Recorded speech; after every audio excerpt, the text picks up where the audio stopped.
Buenos días, Iglesia. Quiero resumir el tema que estamos mirando acerca del arrebatamiento, también conocido como la segunda venida de Cristo. Y quiero concluir porque quiero abordar otro tema que nos va a bendecir, nos va a ayudar. Y pues estamos mirando acerca de estábamos mirando acerca de los escogidos, porque muchos son los llamados y pocos los escogidos, y hemos mirado cómo los escogidos pues son los que serán sacados de la gran tribulación, que se han vestido con las ropas del rey, que de antemano el rey ha dispuesto para su iglesia. Hemos mirado eso.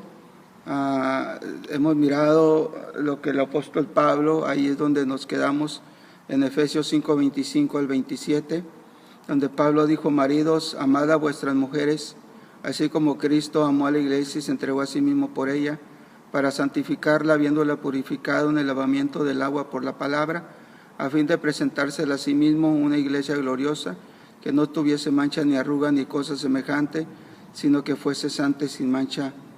Entonces, algo muy importante que tenemos que señalar es donde Pablo dice acerca del Señor, dice que a fin de presentársela a sí mismo.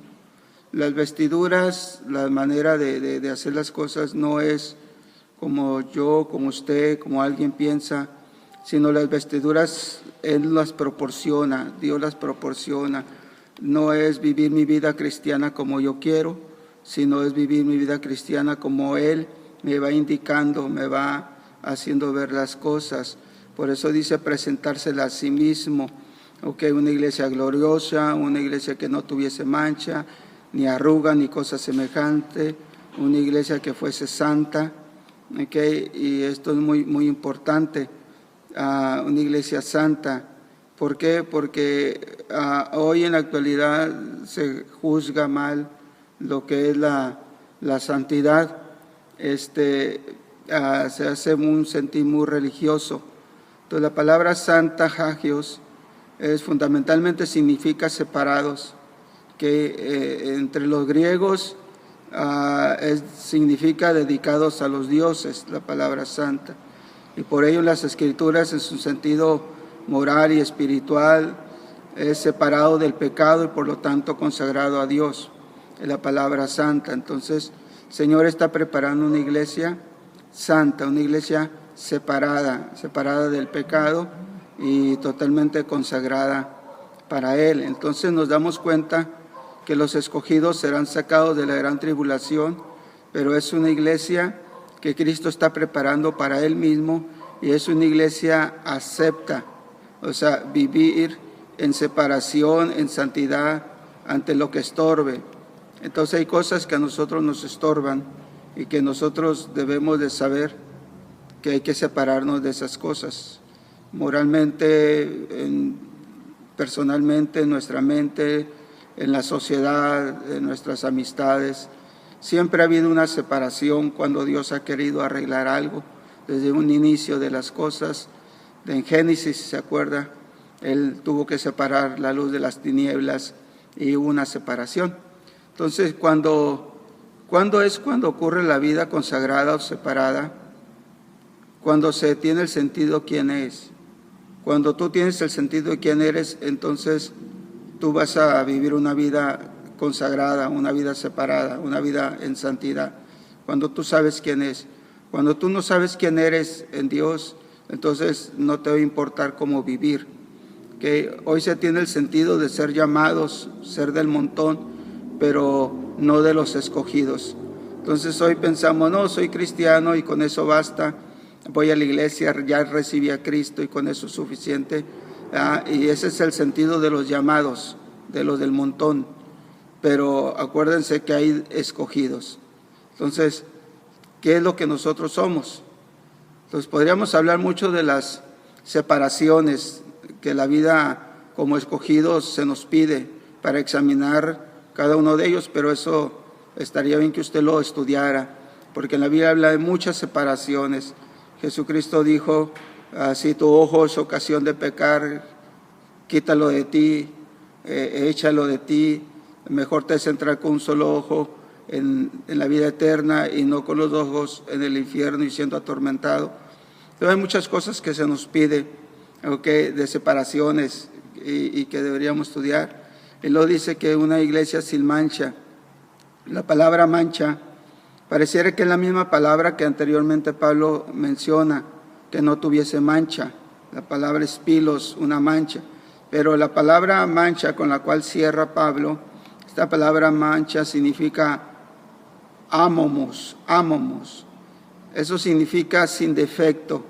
O sea, literalmente o figurativamente significa sin culpa. Y se usa con referencia a los sacrificios, especialmente en Levítico y en Números, de ser intachable en el carácter y en la conducta. Ahora, quien esté sobre él, el sacrificio de Cristo, es el único que puede quitar nuestra culpabilidad y no nuestras buenas obras. Entonces, cuando habla de sin mancha, está hablando de que alguien esté en el sacrificio de Cristo.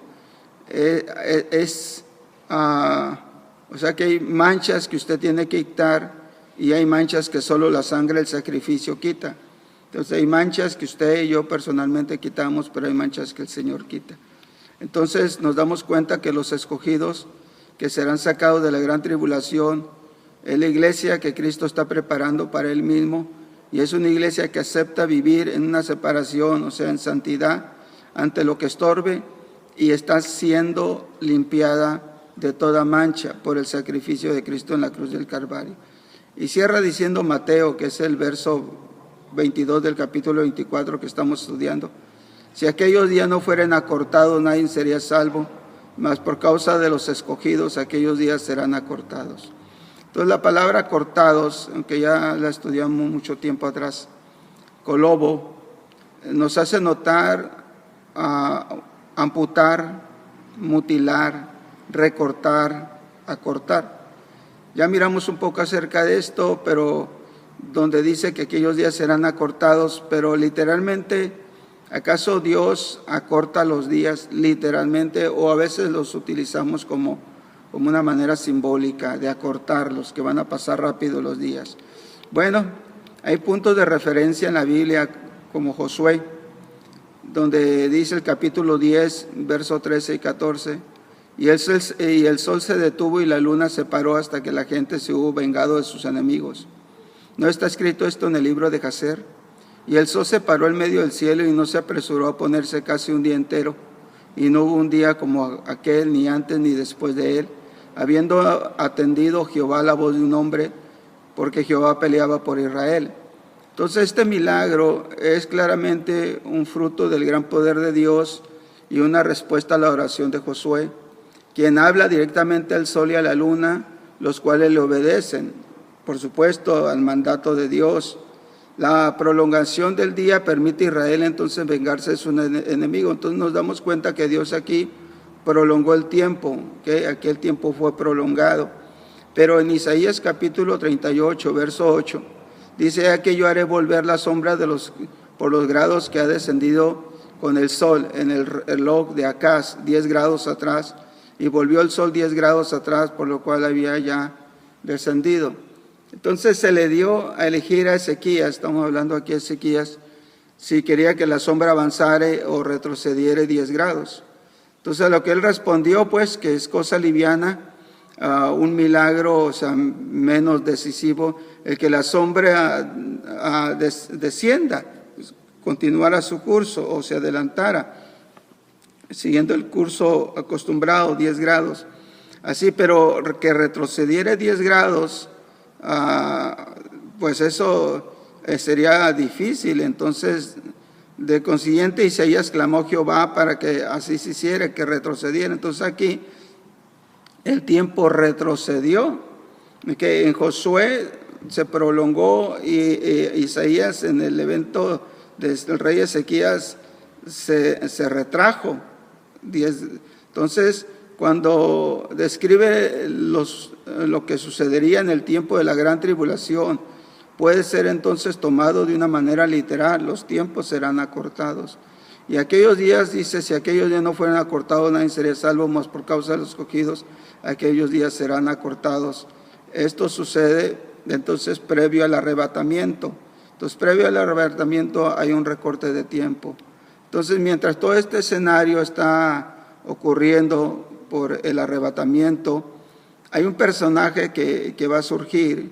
Este personaje que surge, que está tomando las riendas del mundo presente, pues se le conoce con varios nombres que he conocido como el anticristo.